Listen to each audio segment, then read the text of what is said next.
Hello everyone, ಇವತ್ತಿನ ರೆಸಿಪಿಯಲ್ಲಿ ನಾನು simple ಆಗಿ ಸುಲಭವಾಗಿ ಮಾಡಿಕೊಳ್ಳುವಂಥ ವೆಜಿಟೇಬಲ್ ಪುಲಾವ್ ರೆಸಿಪಿನ ಶೇರ್ ಮಾಡ್ತಾ ಇದ್ದೀನಿ.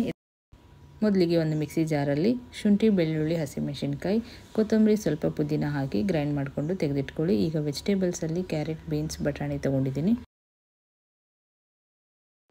ಒಂದು ಪಾತ್ರೆಯಲ್ಲಿ 2-3 ಸ್ಪೂನ್ ಎಣ್ಣೆ ಹಾಕಿ ಹೋಲ್ ಸ್ಪೈಸಸ್ಸು, ಪಲಾವ್ ಎಲೆ ಹಾಕಿ 2 ಹೆಚ್ಚಿಟ್ಕೊಂಡಿರೋ ಈರುಳ್ಳಿನ ಸೇರಿಸಿ ಫ್ರೈ ಮಾಡ್ಕೊಳ್ಳಿ. ನಂತರ ಇದಕ್ಕೆ ವೆಜಿಟೇಬಲ್ಸು ಮತ್ತು ರುಬ್ಬಿಟ್ಕೊಂಡಿರೋ ಮಸಾಲೆಯನ್ನು ಹಾಕಿ ಫ್ರೈ ಮಾಡಿ.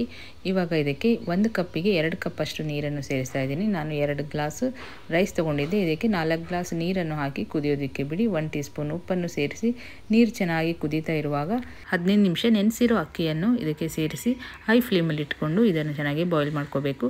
ಇದು ಚೆನ್ನಾಗಿ ಈ ರೀತಿ ಕುದೀತಾ ಇರುವಾಗ ಲಿಡ್ ಕ್ಲೋಸ್ ಮಾಡಿ ಲೋ ಫ್ಲೇಮಲ್ಲಿ ಇಟ್ಕೊಂಡು ಇದನ್ನು ಒಂದು 8ರಿಂದ 10 ನಿಮಿಷ ಲೋ ಫ್ಲೇಮಲ್ಲಿ ಬೇಯಿಸಿದರೆ ಸಖತ್ ಟೇಸ್ಟಿಯಾದ ಫ್ಲೇವರ್ಫುಲ್ ಆಗಿರೋ ವೆಜಿಟೇಬಲ್ ಪುಲಾವ್ ರೆಡಿ ಆಗುತ್ತೆ. ಇದನ್ನು ಮೊಸರು ಬಜ್ಜಿ, ರಾಯ್ತಾ ಜೊತೆ ಸರ್ವ್ ಮಾಡಿದ್ರೆ ಸೂಪರ್ ಆಗಿರುತ್ತೆ.